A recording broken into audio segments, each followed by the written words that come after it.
പ്രിയരെ, ICDയെ സംബന്ധിച്ചിടത്തോളം ഇത് റിസൾട്ട് കാലമാണ്. IBPSൻ്റെ റിസൾട്ട് വന്നു, മറ്റു പല ബാങ്കുകളുടെയും റിസൾട്ട് വന്നു. ഓഫീസർ തസ്തികകളിലേക്കും ക്ലറിക്കൽ തസ്തികകളിലേക്കും ധാരാളം ഉദ്യോഗാർത്ഥികൾക്ക് തൊഴിലവസരം നേടാനായി. 2025 മറ്റൊരു റിസൾട്ടുമായിട്ടാണ് ഞാൻ നിങ്ങൾക്ക് മുമ്പിൽ വന്നിരിക്കുന്നത്. വൈഷ്ണവ് ഇപ്പോൾ സെൻട്രൽ ബാങ്ക് അല്ലേ? സെൻട്രൽ ബാങ്കിൽ പ്രൊബേഷൻ ഓഫീസറായി സെലക്റ്റഡായി. വളരെ സന്തോഷം തരുന്ന മറ്റൊരു വസ്തുത എന്ന് പറഞ്ഞാൽ വൈഷ്ണവിൻ്റെ അച്ഛനും ICDയുടെ ഒരു പൂർവ്വ വിദ്യാർത്ഥിയാണ്. അദ്ദേഹം ഇപ്പോൾ എക്സ്പോർട്ട് ക്രെഡിറ്റ് ഗ്യാരണ്ടി കോർപ്പറേഷനിലെ സീനിയറായ ഒരു ഉദ്യോഗസ്ഥനാണ്. അപ്പോൾ എനിക്കൊരു ഇരട്ടി മധുരമാണ് വൈഷ്ണവിൻ്റെ വിജയം. വൈഷ്ണവ് ഈ വിജയം എങ്ങനെയാണ് നേടിയത്?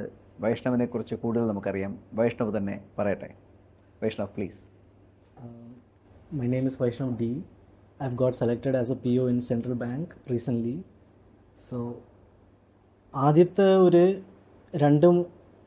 As a new student to the banking sector, ആദ്യത്തെ 2-3 മാസം നിങ്ങൾ ഓരോ ടോപ്പിക് വൈസ് ഇവിടെ ക്ലാസ്സുകളിൽ ബേസ് കോൺസെപ്റ്റ്സ് റെഡിയാക്കുക. അതായത് ഒരു ക്ലാസ്സിൽ ലീവ് എടുക്കരുത്, പക്ഷേ എസ്പെഷ്യലി ആദ്യത്തെ ഒരു 3-4 മാസം ആ കൺസെപ്റ്റ് ബിൽഡ് ചെയ്യാനുള്ള ക്ലാസ്സിൽ ഒരിക്കലും ലീവ് ഒരു ടോപ്പിക്കും നിങ്ങൾ വിടാൻ പാടില്ല. Once you get pass that phase, prelims qualify ചെയ്യാൻ നിങ്ങൾക്ക് ആ കൺസെപ്റ്റ്സ് എല്ലാം പഠിച്ചു കഴിഞ്ഞിട്ട് നിങ്ങൾക്ക് പ്രാക്ടീസാണ് മെയിൻ. ഒരു ദിവസം മിനിമം ഒരു മോക്ക് പോലും ചെയ്യാതിരിക്കരുത്. വൈഷ്ണവ്, ആദ്യം വൈഷ്ണവിനെ കുറിച്ചൊന്ന് പറയും. വൈഷ്ണവ് എവിടുന്നാണ്? ഞാൻ ഇവിടെ കൊല്ലത്ത് തന്നെ അഞ്ചാലുമൂട് എന്ന് പറഞ്ഞ സ്ഥലത്തു നിന്നാണ് വരുന്നത്. വൈഷ്ണവിൻ്റെ പഠനം എന്തായിരുന്നു? ബേസിക് ഗ്രാജുവേഷൻ എന്തിനായിരുന്നു? ഞാൻ I M A mechanical engineer from TKM. Okay, TKM college of engineering, Kollam. Yes. ഏത് വർഷമാണ് പൂർത്തിയാക്കിയത്? ഞാൻ 23-ലാണ് പാസ് ഔട്ട് ആയത്. 23 ജൂലൈ മാസമാണ് പാസ് ഔട്ട് ആയത്. ഇവിടെ ICDയിൽ നവംബർ ബാച്ചിലാണ് വന്നത്. 23. വൈഷ്ണവ് എൻ്റെ അച്ഛൻ എന്നെ വിളിച്ചതൊക്കെ എനിക്ക് ഓർമ്മയുണ്ട്.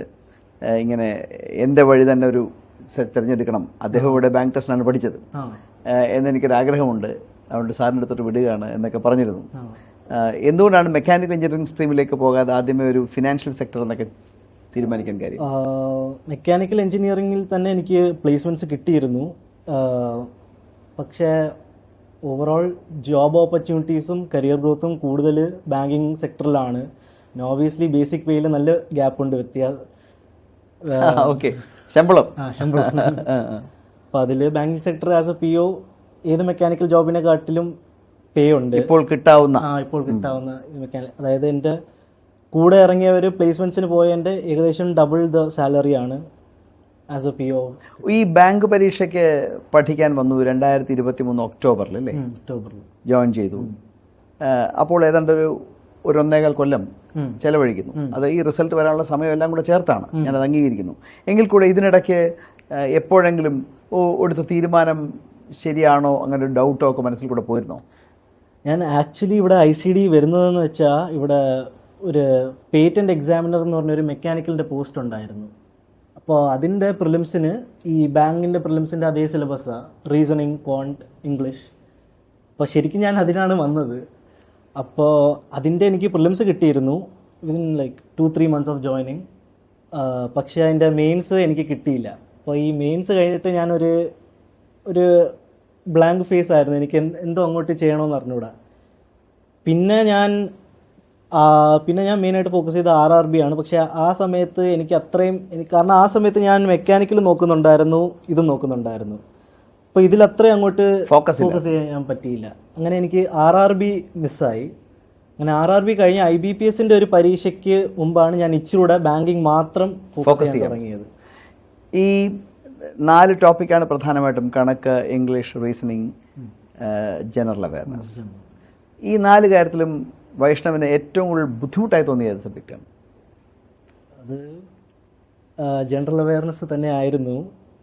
കാരണം എൻ്റെ റീഡിങ് ഇതിനു മുമ്പ് ജനറൽ അവയർനെസ് നല്ല കുറവായിരുന്നു.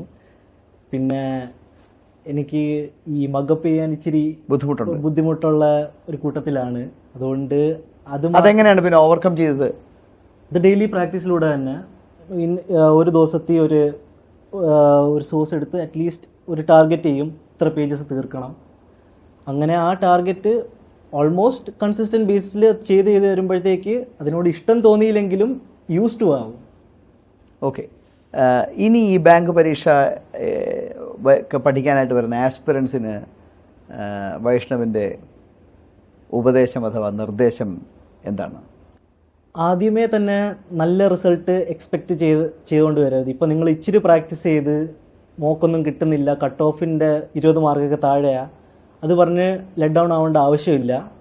മെയിൻ കാര്യം ഇതിൽ കൺസിസ്റ്റൻസി തന്നെയാണ്.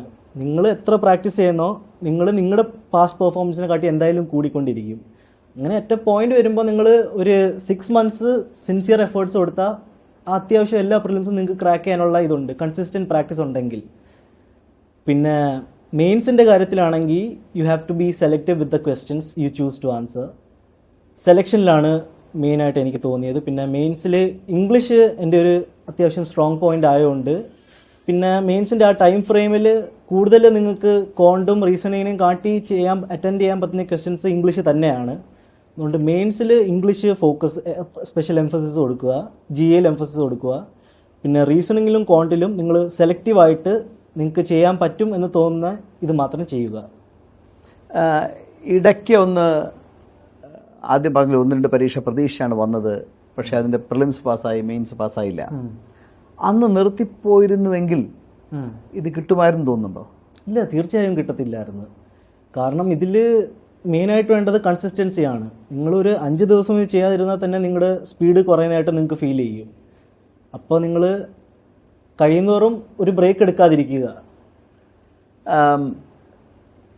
വൈഷ്ണവിൻ്റെ വിജയം എങ്ങനെയായിരുന്നു എന്ന് വൈഷ്ണവ് പരമാവധി നിങ്ങളടുത്ത് പറഞ്ഞു എന്നാണ് ഞാൻ കരുതുന്നത്.